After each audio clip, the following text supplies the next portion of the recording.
If the doctors told me that I have only 6 months to live, how would I change the way I live my life, right?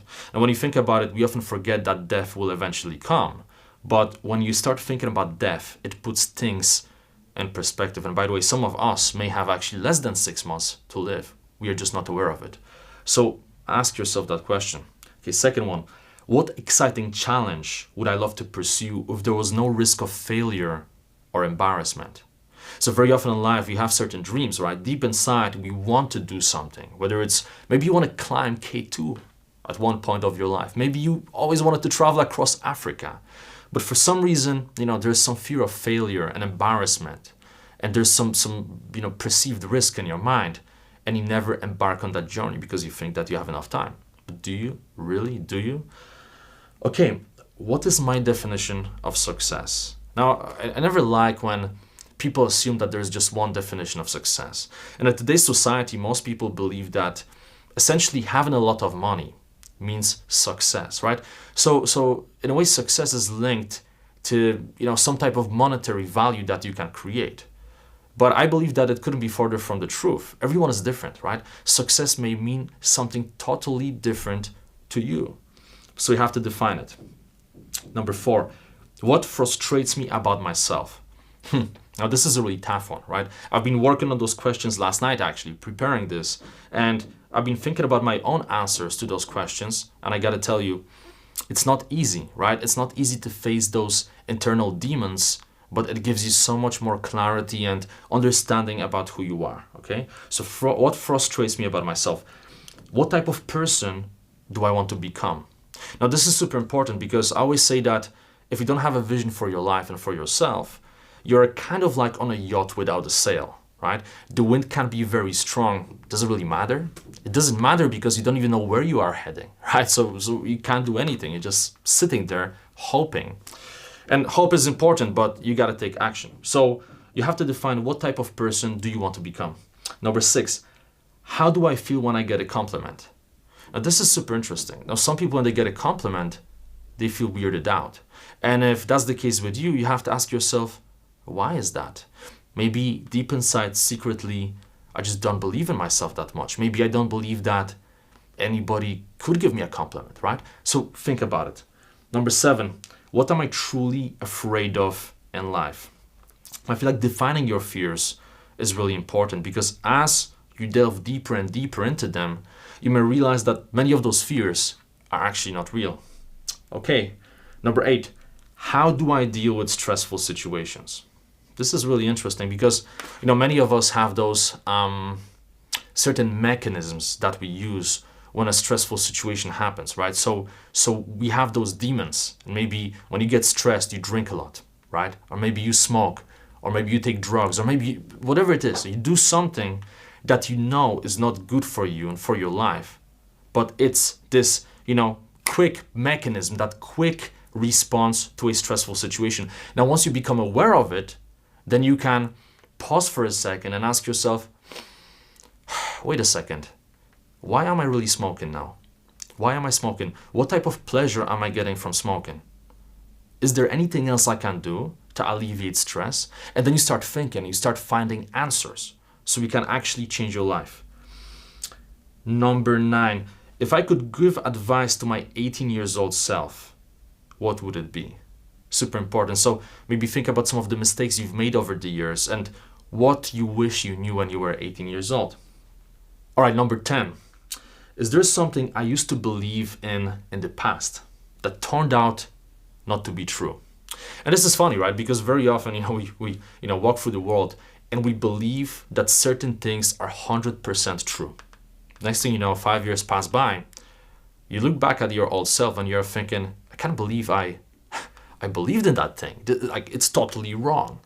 And then you have a new set of beliefs and you are totally convinced that whatever you think is true. But guess what? Maybe 5 or 10 years from now, you'll look back thinking, wait a second, that wasn't true.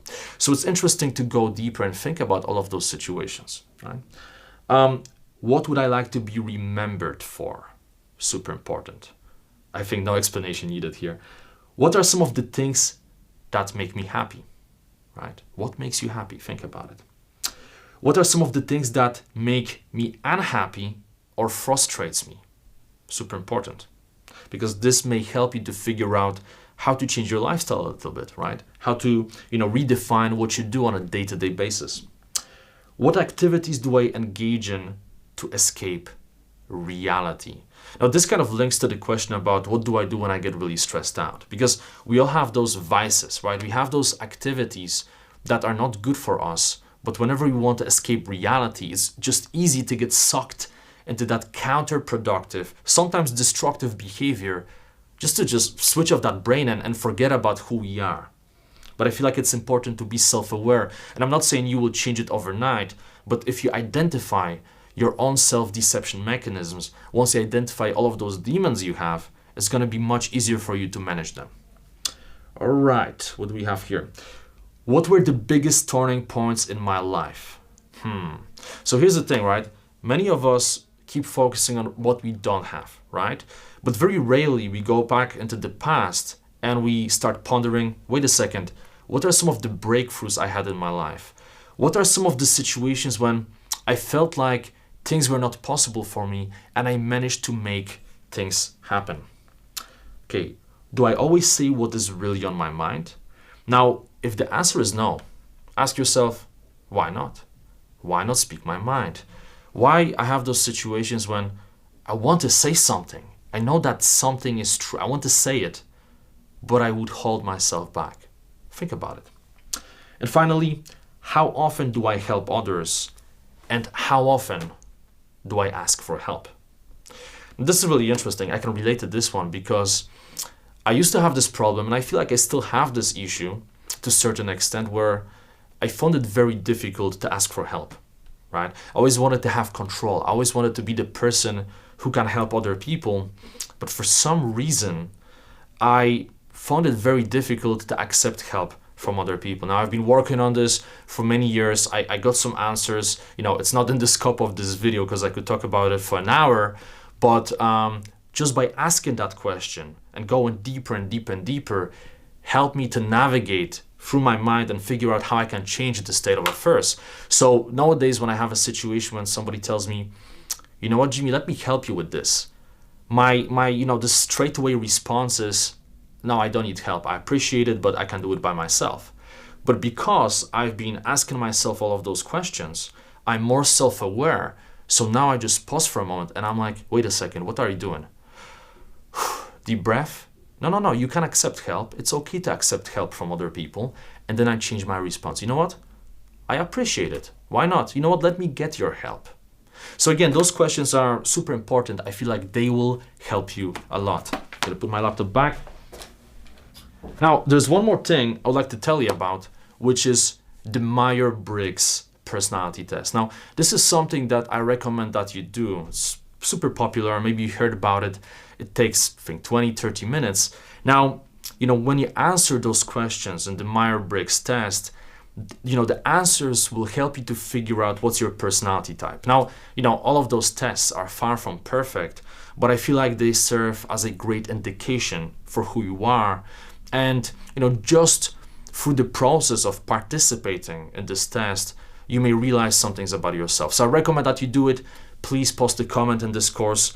Let me know how all of this went. I know it's quite a lot of work, but I can guarantee you will enjoy it, okay? Maybe tough to actually sit down and open that PDF and start jotting down the answers to all of those questions and doing all of those tests. But I can guarantee you, once you start getting into it, you will love it. And probably you will feel like you don't want to stop, all right? So let me know how it went, and I'm gonna see you in the next video. Cultivating awareness gives you a deeper understanding of yourself. We rarely spend time just pondering about ourselves. You need to face who you are before moving forward.